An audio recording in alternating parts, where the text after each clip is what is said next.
winners of Symbiosis Trial Advocacy as a guest speaker. And in the second episode, we have the winners of NLIU Khitan International Negotiation Competition 2020. The team comprises of two members. Both the students are from the National Ram Manohar Lohia National Law University, Lucknow. We have Rhythm with us today. Rhythm Kataria is a fourth year law student from RMNLU. And the team also had Tejas Jaiswal, who is a third year law student from RMNLU. So today we are pleased to have you, Rhythm, with us for the session. Thank you, Ananya. Yeah, dear participants, I'm sure that his experience will help you prepare better for your next negotiation competition. So before we start, I want you all to follow the ground rules. I request you to keep yourself muted while the session is in process. And we will be addressing the participant questions at the last of the session. So please put your questions in the chat box. Also, make sure that you fill up the attendance form before you leave the session. That is important for the certificate that will be given to you post the session. So let's start. Congratulations, Rhythm, for winning the first NLIU Khitan International Negotiation Competition. Thank you, Knowing Ananya. that it was the first competition organized. I mean, it was the first edition of the negotiation competition. I would like to know about what is your prior experience of the negotiation competitions? Oh, so if you ask me about, like, first of all, very, like, I would like to express my gratitude towards both Memo Pandit and you for inviting me for this session. I hope I'm audible perfectly to everybody here. Yeah, yeah. Yeah. So, like like since you asked what my prior experience was with respect to negotiation competitions, it was nil, like zero, in the sense that I never participated in a national negotiation competition before that, and it was my first competition. And fortunately, by my hard work and my team's hard work, my teammate especially Tejas, I owe a lot of things to him, and because of our hard work and our cohesiveness in participating in this competition, I believe we did well there. And if you ask me about the prior experience, I don't think I have any national competition experience. However, I did a few college intras, so to say, for participating in this competition. So yeah, that was that. No prior experience. Okay, no prior experience of participating in negotiation competition. So this was your first. Yeah, like I did the college intras, but not a national negotiation competition before that. That's amazing. That's amazing. Congratulations for your winning your first negotiation competition. So, was it because of your other participation in other competitions or something that enhanced your negotiation skill and that helped you in winning this competition? I would say probably yes, because I mean negotiation competitions requires you to build an all-round personality, in the sense that you have to be a good speaker, you have to listen pretty well, and that comes by the traits of life in general. And I believe the two majority competitions or activities, so to say, in a law school that helped me build my negotiation skills or the listening capacity that is very important in a negotiation competition were, first of all, debates, and second, moot court competitions. So I'd like to mention this as well, since like Ananya and I met as well in a debate competition in Tamil Nadu National Law School as well. So I mean, this is one incident. If you remember, we met at the competition and we were doing this competition together, and that's our first meeting as well. So I believe, yeah, debates and moot court competitions really helped me build my build my speaking skills, and as well the listening capabilities. Oh, so you mentioned about I mean the communication skill, basically what you meant, I guess. So how important is the communication skill important in the negotiation competition? What's the importance of communication skills, basically? Yeah, I mean, communication skills play all the role in a negotiation competition, because that's what you've got there. Otherwise, I mean, negotiation competitions can get really tricky, in the sense, you are swayed in one direction, and you want to go in another direction. So that way you have to build a balance between the both and get what you want, while at the same time give the other party what they want. I mean, the other team or the other party what they want. So you have to build a balance and strike a balance there. And I believe that's what the whole negotiation competition is in general. Okay, that's great. So I would talking about specifically about NLIU Khitan International Negotiation Competition. I would like you to show tell us something about like the team composition and the procedure of the competition. Okay.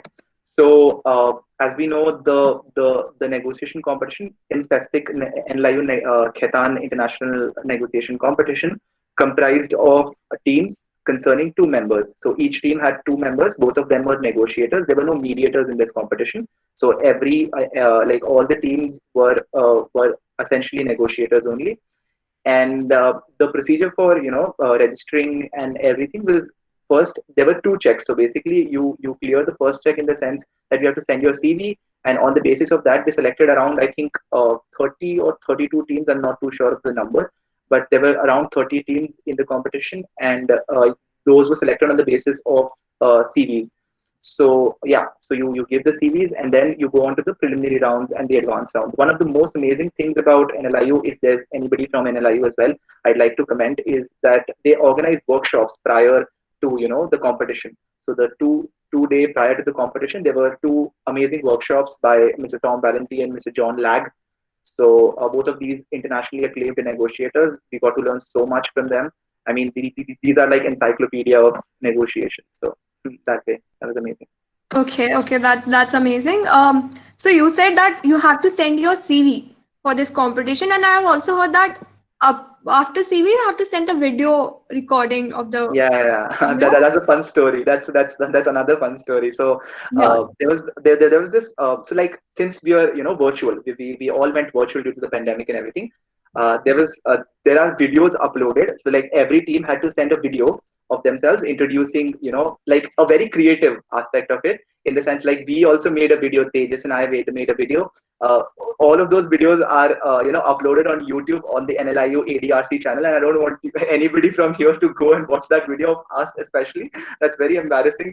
So yeah, we made a video, and like there was an award as well for the best video editing or something, like the best video in the best intro video award. So there was a cash prize actually. So that way it was amazing to make a video and edit the same, all of those stuff. Yeah. Okay, so is like is this video plays any role in the winning of competition, or like does it give an edge over it or something? Like, No. It's just plain introduction. It's just that it's a fun way of introducing yourself, since you're not there physically. You are doing it over a video or a virtual platform. So that okay, way, so you have yeah. to just give the introduction that your name or college, just that. No, not essentially that. So like, if anybody like goes onto the YouTube channel and checks any of the videos, it essentially is like you tell about yourself as to what all do you like, why do you like negotiation, and that way there was like really fun videos made by individuals from, I believe, one of the university that I remember is GNLU, and these guys won the best award as well for the video this thing. So these were like really amazing videos. Like they crafted in Bollywood dialogues in their videos, and a lot of fun stuff that go around. Like I couldn't imagine, my brain froze at that moment. I was like, wow, if that could be made as well. Okay, coming back to the competition, like we were discussing about the competition. Yeah. Yes. So as you mentioned about the workshop, I would like you to tell us about the importance of workshop that enhanced your obviously knowledge in the participating the competition. Yeah, so as I told you, like this is my first negotiation competitions. I had the nerves. I had all the nerves before going in the competition as well. Like every general individual would, right? So I attended these workshops holistically, and I actually took part in them, asked questions, and these workshops actually were meant to introduce an individual, or a very layman, to the negotiation process. So that, in that sense, it really helped. However, I had some amount of experience in my college doing the intra. So I had wonderful seniors helping me in the intra itself. So that way I built my, the graph from the intra to the negotiation NLIU competition. So yeah, that way the workshops really help in that. Okay, so you talked about the senior helping you for the competition. So did you guys tried for any mock for this competition? The mocks Mock could negotiation maybe. Yeah, I got it. The mocks could not be arranged at this point in time because it was virtual, and one of the few seniors that I have that have done really well in negotiations were all busy due with their work or something, or like most of them graduated as well during the pandemic. So I did not really have the help of seniors, but in the sense when we did the intra in our university, the seniors really helped in that respect, that they told me as to what all goes into a negotiation competition, how you can ace it, and all of that stuff. So in the intra, they really helped. However, on the contrary, in the NLIU competition, we only had both of us there, so Okay. nothing. Yeah, yeah. So yeah, I would like to know what goes in the negotiation competition, as you Okay. mentioned. Okay, what goes inside a negotiation competition? Right. So like the first aspect of it is all mental, in the sense that you need to know what you want to get. That's in life in general as well. You should be really clear with what you want in life, and in a negotiation competition as well. You really want to know as to what is the end of this problem. So for example, Objective. yeah, it's like we have in a negotiation competition. I'll just briefly talk about how a negotiation competition works, and then we can go on to specific aspects of it. So, like the first aspect of it is the problem. Okay, that comes out. So the problem consists of facts and circumstances as to leading to the dispute that we are going to negotiate today, or I mean negotiate in the competition. So the problem comes out for the preliminary round. The problem came out, I think, around 20-25 days prior to the competition, and so like every stage has a different problem. So the preliminary rounds, if you clear it, then you go to the quarterfinals, you have a different problem. In the semifinals you have a different problem, and in the finals also you have a different problem. So like all of these problems are different, not like a moot court competition wherein the problem remains the same throughout the competition, right? So we had a different, like for the preliminary problem, we had a really good dispute, and we had to negotiate from both the sides. We had ample amount of points to negotiate on as well. So first aspect is problem. Then comes the research on the problem. A bit of research. It's not like a moot court competition in the sense that you have to prepare arguments and everything, and put in law and everything. It's more like common sense codified, in the sense that common sense prevails in that problem. You just have to identify and put it out from your own mouth. That's it, basically. So you pick out the common sense, you speak it out, and there you go. I mean, if you're good at speaking that out, I believe you win the competition. So that was my simplified version of the whole negotiation process there. So two aspects of it: first is the problem, second is researching on it, and then the competition itself. Okay, okay, that's great. So as you said that it's not like a moot court competition, and you have different problem for the all the rounds. I would like you to talk about something. There is a miscommunication that about the usage of law in the negotiation competition. They say that we should not use law that much. So what's your take on that? So I believe the misconception that you're talking about is with providing law in the negotiation competition, right? So I believe that that No, misconception is matlab, actually, using the law while you argue, like while you yeah, negotiate with the other team, yeah? yeah, got that. Yeah. So I believe that that misconception is found on relevant grounds, and I believe that actually is not a misconception. That's actually a fact. Okay, in the sense that like negotiation competitions, as we generally know, negotiation is part of the alternate dispute resolution process, right? It Yeah. goes out of the court to settle your dispute. So, I mean, if you're like as parties, as so like in a negotiation competition, there are two parties, right? One is the client, one is the counsel. So it is generally advised to not use law in the sense that you're negotiating a dispute on mutual grounds, on amicable grounds, and if you put law into it, it really complicates things. So in general, people do not want to put in law. However, there are situations when you ought to put in law. That is very rare and exceptional circumstances, and these can be really identified in the sense that, for example, if you are dealing with a really law integrated dispute, for example, a ministry of law and the bar association is actually negotiating on a law itself, so you have to got like you got to court law and everything there. However, in general disputes, for example, if there's a property dispute, or if something else that is going on, you don't really. So like, for example, I'll give you an example here. We were doing in the final rounds, we had a problem on TikTok ban.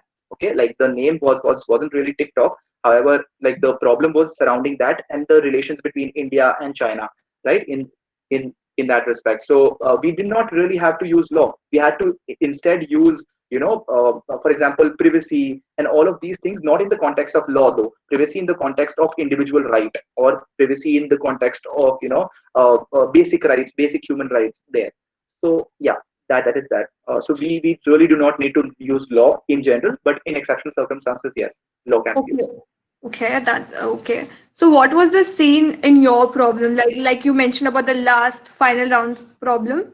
Can you tell us about the other problems you had in the rounds? Yeah, so Popular. like yeah, one of the problems, I think the preliminary round problem must be interesting for a lot of our participants here. That was with respect to the Lionel Messi fiasco that happened in about June, I believe, wherein Lionel Messi wanted to leave the club, FC Barcelona, and but eventually decided on staying back. So that was one problem that we dealt with. There was another problem with respect to the TPP, the the Trans-Pacific Partnership between America and China. So I mean, the dispute between both of them, because America wants to join the TPP, and however China rejects it with the RCEP proposal. So that problem is one of them. So I believe three problems. Yeah, I don't remember one more problem was there. I'm not too sure about that. No, no, I'm asking about what was your like? Did you use the law while you dealt with that first Oh yeah. problem? Yeah. Yeah, we did not use any amount of law. It was we actually researched a bit on law. However, we did not use it at any point in time, because using it would have made our things difficult, in the sense that I was the counsel, while my friend, I mean my teammate Tejas was the client. Okay, and we had fixed our roles, because I believe I was good at playing the counsel there, and Tejas, with all his dramatic capabilities, had the role of playing the client. Actually, in one of the problems, he played Lionel Messi as well. So I had to talk a bit about football and everything as well. So yeah, so I mean, we did not use any amount of law in any of our problems, in any of our rounds, preliminary round, or be it like advanced round finals or anything. Okay. Here I would like you to talk about like how can you say that due to his dramatic skills he was suitable for being a client? And how does that Yeah. help? Yeah. So basically, so like, I'll tell you. So like, this is not actually. I mean, this is not actually that happens in a lot of competitions. However, I've seen people, playing the client, actually playing in the sense that actually being in the client's skill and playing it as you play it on a film, or a documentary. So when you are for example, when you're playing Lionel Messi, a footballer, you've got to know about football. You got to know as to which position I play in, and all of those stuff. So there was a dispute as well with respect to his position in that problem. So he got to know as to where I play and all of that stuff. I mean, you don't have to appear as Lionel Messi. However, you have to play his character, in the sense that all his knowledge you got to have the same. So in that respect. Okay, so like the way you are telling us, I guess it gives you a lot of marks if you play that character, you get into that character and or you Yeah. I talk mean, like you that. don't have to overplay it. I mean, you Yeah, don't have to cry or anything. But obviously there's a line. But yeah, no, one of the competition I did, in that there was a lady whose kids were hospitalized and she was supposed to cry actually because I mean, yeah. If the character demands so, but like for example, in my problem, in the Lionel Messi problem that I'm mentioning, there was no, I mean, demanding of crying or anything. That was a dispute that happened because of money or something. So like, if there's money involved, you don't essentially cry. If there's a family matter or something like that you mentioned, that hospital so admission or something. yeah, Yeah, so probably. acting helps in getting few marks at least. Yeah, obviously, like it actually, so like it's a general trait, right? You get attracted to something that's different. So like judges in general will also be attracted to someone who's playing the character and doing certain things that the character demands. So in that respect, acting at a few instances may help. So yeah. Okay, so you talked about judges right now. So I would like you to tell me how was your judges like? So what are their criteria of marking and what they want the team to do to Okay. actually give good marks? Okay, yeah, I got that question. So basically, the judges, I'll just like briefly tell about the judges at the NLIU competition and then judging criteria in general. Hmm. So the judges at NLIU competitions that I felt were amazing in the sense that throughout the competitions, there were only, I think, one round that I received. I mean, I got judged by Indian judges. However, in all the rounds throughout, even in the finale or the preliminary rounds, we had international judges, and that actually gave us international exposure and international take on the whole problem and the negotiation process in general. So a big thumbs up to NLIU for providing us the international exposure at our disposal. That is that. With respect to the judging criteria, I believe the first and most important aspect of a judging criteria of a negotiation competition is the opening statement of an individual. Okay, so I'll briefly talk about opening statement later at this in this conversation. But opening statement is one criteria that they judge on.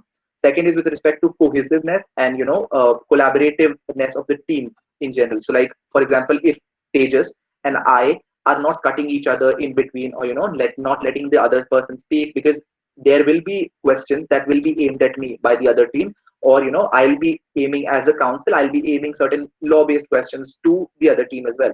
So in that respect, playing the character also helps. So like playing the character and collaborativeness are two another criteria apart from the opening statement. And also there are marks for knowledge of facts, as we have in a moot court competition as well. So knowledge of facts is very important, but not knowledge of law essentially.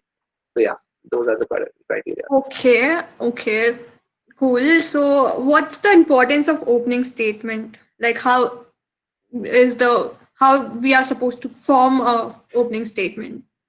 Okay. So like a opening statement, that's the key to a negotiation competition is that an opening statement should be firm, should give you direct overview of the problem, and also tell the other team as to what they are in here for and what the other team demands. Okay, in the sense that, for example, if you're framing an opening statement, you exchange the greetings in general that you do in any competition. You'd say good morning or anything, and then go ahead and introduce yourself in the sense that I am the counsel, while my client here is Mr. This and this, and we are representing this company. So this is that your introduction. Now you go ahead and tell them as to what as a counsel I am here for. So as a counsel, you're always in an advisory capacity. You can't decide on behalf of your client or the company as well. So you explicitly tell them, and if there's a non-confidentiality clause that you need to sign on as well, so, you give that agreement to them and they sign in. So basically, in a virtual competition, you essentially email them the same. So it's not real emailing. It's just that you say that I've emailed the same to you. Please check it and revert with the signatures. So that is that. And then you invite your client, because counsel can't speak the facts. The client speaks the facts. So you invite the client to deliberate on the facts as to what he is, aggrieved with, and why is he here on the table today, on the negotiation table today.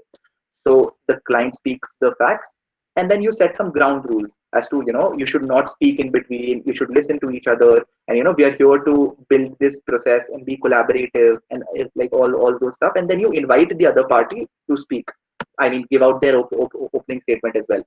So that, and then when that happens, the opening statement of both the parties happens, you give out the agenda. I mean, you list out three or four, I mean whatever agenda that you have on the table, you list out them and you deliberate on them one by one. So that's how a negotiation process works. Okay, so like the way you said, I believe it's the claimant's opening statement, claimant's counsel opening statement. Then they call Yeah. upon the Well, client to talk about the. So when the claimant's counsel call the client, so they just have to give the introduction, or do they have to talk about the facts at the first instance before the other party giving their introduction? Yeah, so like when I as a claimant counsel invite the other, I mean my client to speak on, he just wishes all of us good morning, good evening, whatever, and then goes about to tell the facts.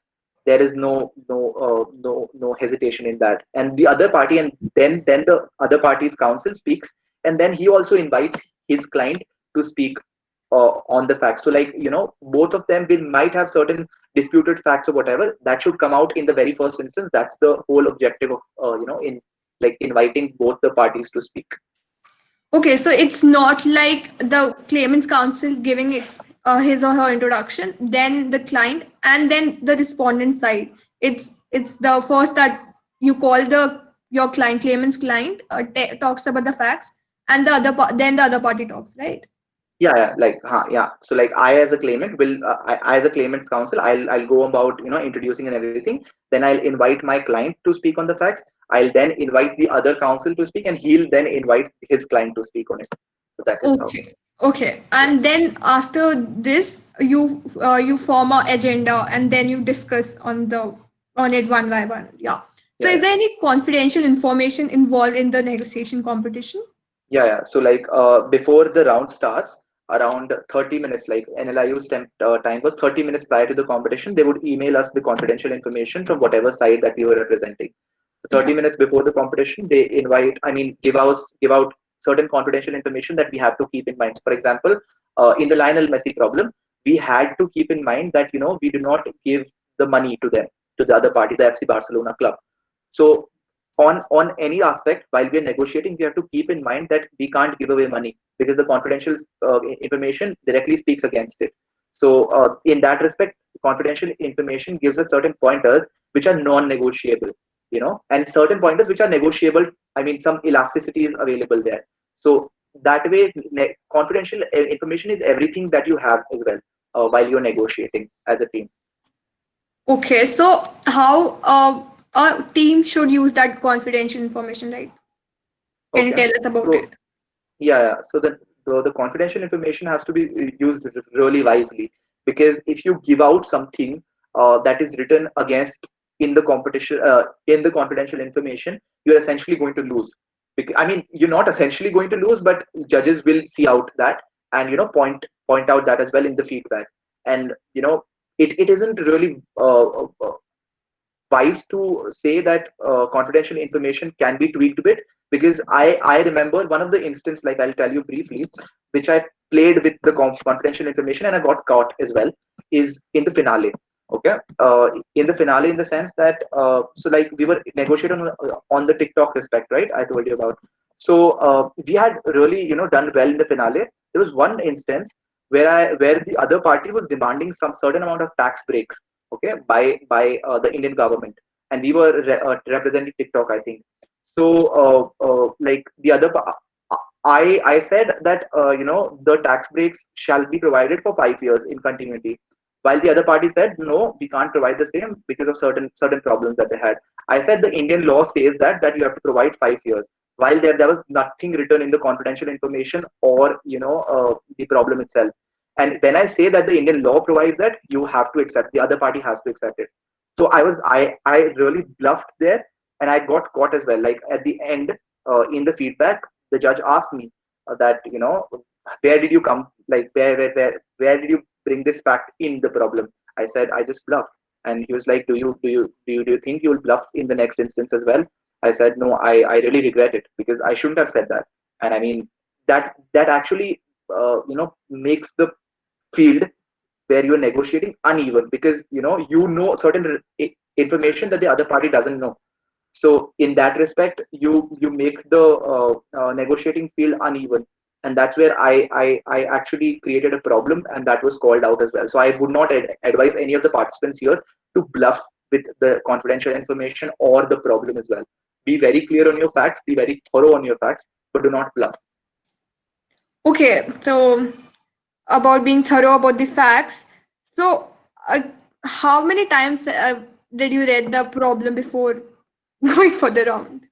I mean, I'll be exaggerating in the sense that I prepared a lot for this competition, because I mean, due to some family issues and everything, I could not dedicate as much amount of time as I wanted to, because like this problem was released, I think 25 days, I told you, prior to the competition, and I only started working on it when there were 10 days or 12 days remaining for the competition.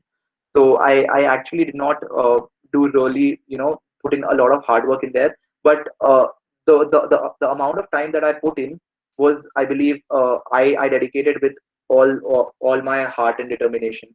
So for 12 days, I read the problem constantly and continuously every day.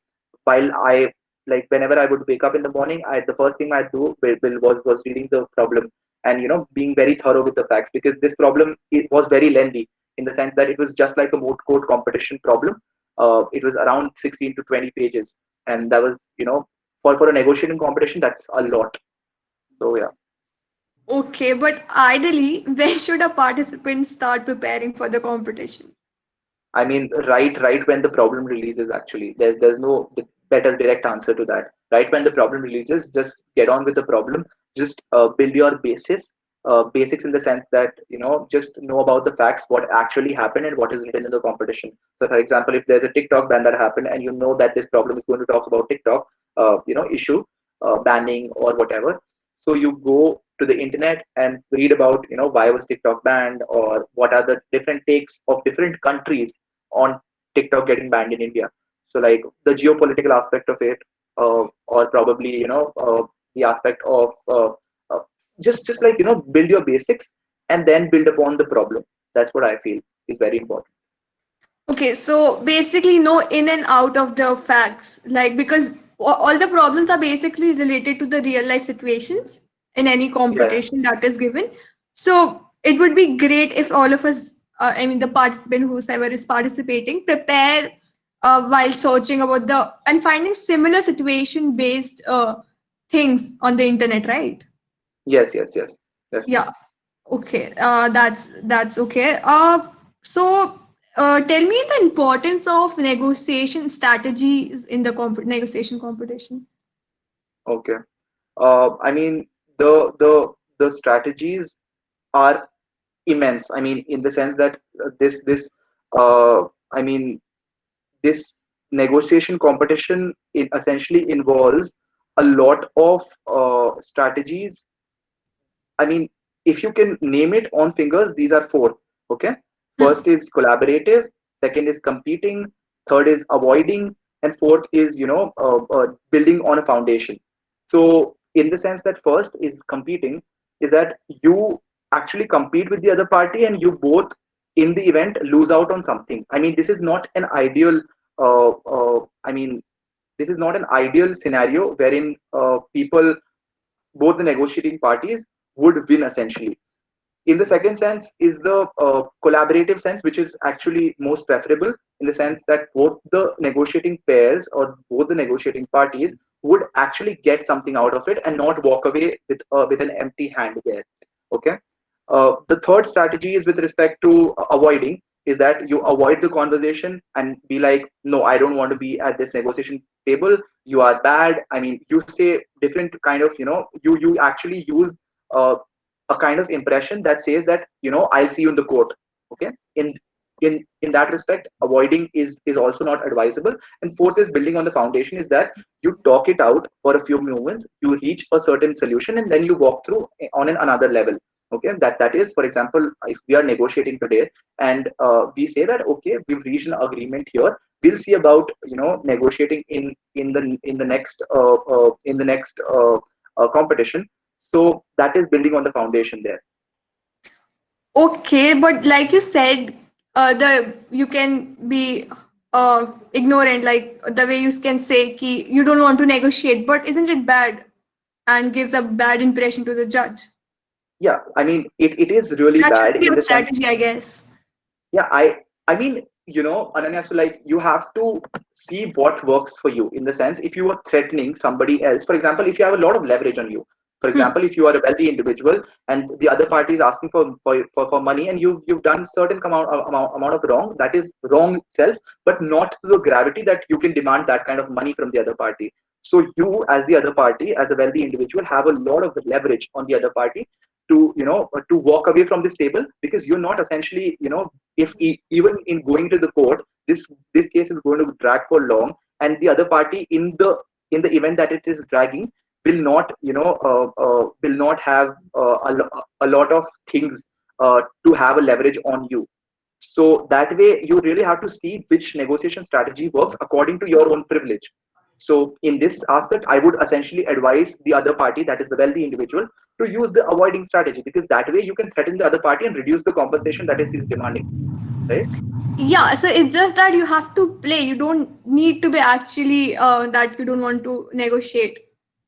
I I mean, mean, that is yeah, the strategy. Yeah, that is the at the strategy end you essentially. need to negotiate, right?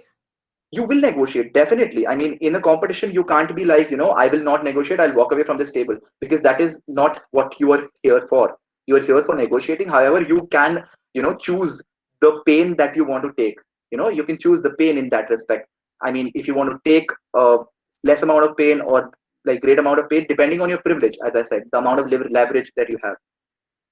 So that, yeah. Okay, talking specifically about the NLIU Khitan International Competition, uh, what was your strategy, like the strategy you used in the competition? I mean, throughout the negotiation competitions, as I said, the problem was really balanced, in the sense that both the parties had some amount of leverage on the other.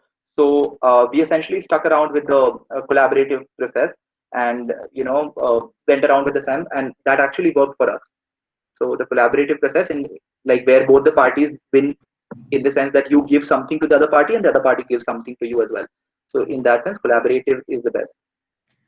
Okay, and then what's your take on the procedure of the competition, like from the first round to the quarters to the semi?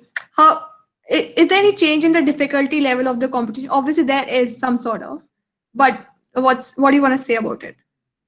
So, like, I mean, I believe the biggest hurdle in a negotiation competition is the time limit. Okay, in the sense that you can't expect to negotiate uh, a problem. For example, in a preliminary round, you have problem that is, getting negotiated on in just 40 minutes or so. And 40 minutes is not actually enough to even establish a dialogue, because before going into a negotiation stage, I mean, building the agenda and discussing it, you have to build a rapport with the other party, right? Saying that you are here for negotiating and you will listen to them. You actually need to make them comfortable there. Okay, so that they can come up with their vulnerabilities and tell you as to what's the problem that they're facing. So in that respect, you have to make them comfortable. And 40 minutes, I don't think that that's actually enough. So as we proceed towards the advanced round, the time limits get expanded, and that's the biggest plus. Like the time limit goes on from 40 minutes to 1 hour, 1 hour to 120 minutes, or like 1 hour 20 minutes, 1 hour 40 minutes. So that way you have ample amount of time to create a leverage and then negotiate on the problem as well. So I believe time limit is the biggest plus, uh, and the difficulty that you mentioned as well. So yeah, those are Okay, the things. so time limit. Okay, so with the increased difficulty level of the problem, so what's the time given for the confidential information? Because in the first round you said it's 30 minutes. So Yeah, yeah. because you have to So prepare your, I mean not arguments, but your strategy accordingly, right? So how much yeah, yeah. time So is like, given for that? yeah, yeah. After the negotiation, the confidential information is generally released.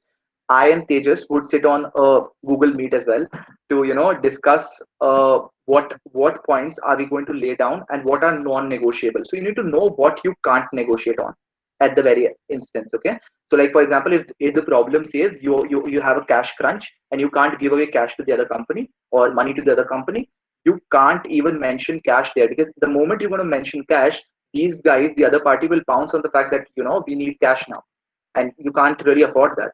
So you need to choose your words very wisely. That's a given for a lawyer. You need to have good vocabulary skills and communication skills, and choose your words very wisely. So, as you mentioned about the confidential information getting released, it extends to some extent, I believe, 45 minutes or so in the finale. So, I mean, that is not really, much of a difference. 15 minutes doesn't really give you ample amount of time there. Okay. So I think all we have discussed about the competition and NLIU Khitan. So yeah, what was the winning prize for this competition? I heard it was internship at Khitan. And when are you Yeah. joining Khitan and Co? I am being provided. I'm humbled. I mean, I'm humbled by the fact that I was provided an internship at Khaitan. That was also one of the uh, winning prizes of this competition. I'm going to intern at Khaitan. I mean, I just got a mail from HR that I'm going to intern in June of this year, 2021. So I chose specifically June because of the physical aspect of it. I didn't want to do it virtual. So that, and we also got a cash prize and a laptop each. So that was Oh, you got a laptop. yeah. I mean, we're yet to receive the same. They promised us. I don't know when are we going to receive it. So yeah. Okay, so as you talked about the internship you got, so how does this competition in help in securing internship that is actually very beneficial for the law students? Yeah, Because yeah. it's hard to get internship at law firms. Yeah, definitely. Even tier one firms, I mean, you would know better, I believe. Tier one firms are actually, pretty, I mean, difficult to get in. So getting an internship confirmed through a competition is actually a bonus for you because you actually prepared for the competition and you got something else that you wanted as well. So, I mean, in that respect, competitions that give you actual internships should be chosen by law students as well. I would advise everybody here present to choose competitions and see as to who is sponsoring it or which competition will provide you an internship with a law firm or something if you want to go into law firm in the first place. So that way, internships can be secured from a competition as well. Okay, that's just like you have another goal to achieve, and then you work hard for a competition because you know you'll get an internship if you win this competition. Yeah. Yeah, definitely. Okay, so last question related to the this competition: why you decided to participate in NLIU Khitan International Competition, negotiation Okay, competition? I'll tell you a very real story behind it. Okay, uh, okay. So the very real story behind this is that I wanted to do the BM Salgaonkar College of Law negotiation competition that happens in Goa. Okay, and purely because it happens in Goa. I'll be very honest, right? So like last year, I mean, so in our college, the system is that when you win the intra happens, and based on your ranking, you can claim a negotiation competition. That happens, I believe, with the memo, with the mood competition as well. So, so when you were giving that intra, we were actually runners up in the last year's intra. So when we were runners up, we actually chose to participate in the Goa competition, the DM Salgaonkar competition. However, because of some family reasons of Tejas, we had to can it. So when it got canned, I mean, I was really heartbroken in the first instance because I couldn't travel to Goa on college's money. Who wouldn't want to go to Goa on college's money? Like everything getting reimbursed there. So we did not go there. Then we decided to do the NLS negotiation competition. That is actually very prestigious as well. But due to the pandemic, that also got cancelled. So we actually wanted to do the HSF negotiation competition that is hosted by NLU Delhi as well. So that also got cancelled. So now we were left with this competition that actually was very prestigious in the sense that Khaitan was sponsoring it, and you could win an internship there as well. So we chose to do this and probably do well there as well. So yeah. Okay, okay. Can you please tell us about other negotiation competition that our participants can aim at? Yeah, so talking about the national competition and then go on to further talking about the international competitions as well. The national negotiation competition that are really prestigious in the sense are majority of them are hosted by national law universities and one by BM Salgaonkar College of Law that is known for their negotiators. So there is NLS negotiation competition, NLS NMC, and there is HSF negotiation competition that is hosted by NLU Delhi. There is one competition, I mean, recently started, I believe, from NUJS as well. So any NUJS also hosts one negotiation competition. I haven't really, heard or anything, but then I believe since it's getting hosted by NUJS, I believe that that would be also prestigious. And then there is this one, NLIU AD, in ADR. So they call it in ADR, but then since it was virtual this time, they changed the name to NLIU International Negotiation Competition. I believe the next year onwards, they'll again rename it to the physical one, NLIU in ADR. So yeah, that is that with with national competitions. If I can just deliberate upon the international competition, if you have the time still. Yeah, yeah, we have, yeah. Okay, okay. So the international competitions that one should aim for is CDRC Vienna and ICC Paris. So like I think NLS NMC also gives you an opportunity if you're the winner of that competition to travel to ICC Paris and participate in that competition. So it's a big plus if you participate in the NLS NMC and win it eventually, so that you can even travel to ICC for a competition in Paris. That yeah. Okay, so it's like again traveling on your college money. Yeah. Yeah, yeah, Okay, yeah. now we are open for questions from participants. So I would like our participants to asking questions if they have.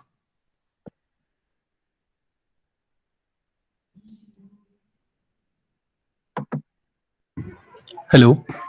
Am I audible? Yeah, you are audible. Yeah. Hello, sir. Sir, I wanted to ask Hi. that when you said that you bluffed the negotiators, sir, I wanted to say, is it wrong to have a prior knowledge than the opponents? Like, if we bluff them at some point, so is it like, will our points be deducted for that or something like that? Yeah, so basically, when you're essentially bluffing, I believe that's whole of your question. Am I missing anything Yes, out sir. of it? Yes, sir. Yes, sir. So Okay, that's okay, what I'm thank you. asking. That can if we bluff in the competition, that's in my perspective, it's we get a +1 for that. Like we have that prior knowledge and we can use it at any point of time beside the opponents. So is it wrong Okay, at this point of time? okay. So basically, Ashish, I believe the, the the the the issue that you're mentioning is bluffing, and I believe I specifically instructed everybody to not bluff in the sense that negotiation competitions work on a problem specifically, right? You have to restrict yourself to the problem and then negotiate, because if there are 100 amount of facts in the problem and you introduce the 101 fact from your own side, it is not going to digest well with the judges and the other negotiating party as well. So when you're negotiating, you have to restrict yourself to the problem and only speak on facts and only negotiate on the facts that are in the problem. For example, if I had immense knowledge about India banning TikTok, the reasons why and everything, but I could not use it in the sense that only problem that mentions, for example, if it mentions the India's motive behind banning TikTok is something that is given in the problem. I can't introduce another fact saying that this was also the motive of India, banning banning TikTok. So in that way, you can't really bluff. But in the problem, if the fact says so, you can obviously use it to your advantage. But again, the problem is that both the parties know the problem because they have also read it. I also read it. So in that sense, you can't really bluff. However, I mean, if the fact is given in the problem, you can obviously use it to your advantage. Thank you so much, sir. Sir, I just wanted to ask that can you please elucidate once again that the point you at which point you bluffed the negotiators, like at particular which instance? Okay. I mean, I do not exactly remember the. So, like, there is a recording of the whole of the whole finale on the YouTube channel. If you can check out as well of the NLIU ADRC channel. I'm not too sure of the exact instance where I bluffed, but there is one instance where I say that the tax breaks are written in the Indian law or something, and at that point I actually bluffed. So you can check that out if that would help. I believe. I mean Okay, sir. that's a really good competition finale that I've seen on the ADRC channel. NLIU ADRC channel is the name of the YouTube channel, and you can go forward and watch it there. Okay, sir. Thank you. Okay, Okay. Rhythm, we have a question. So how can a first semester student prepare for a negotiation competition?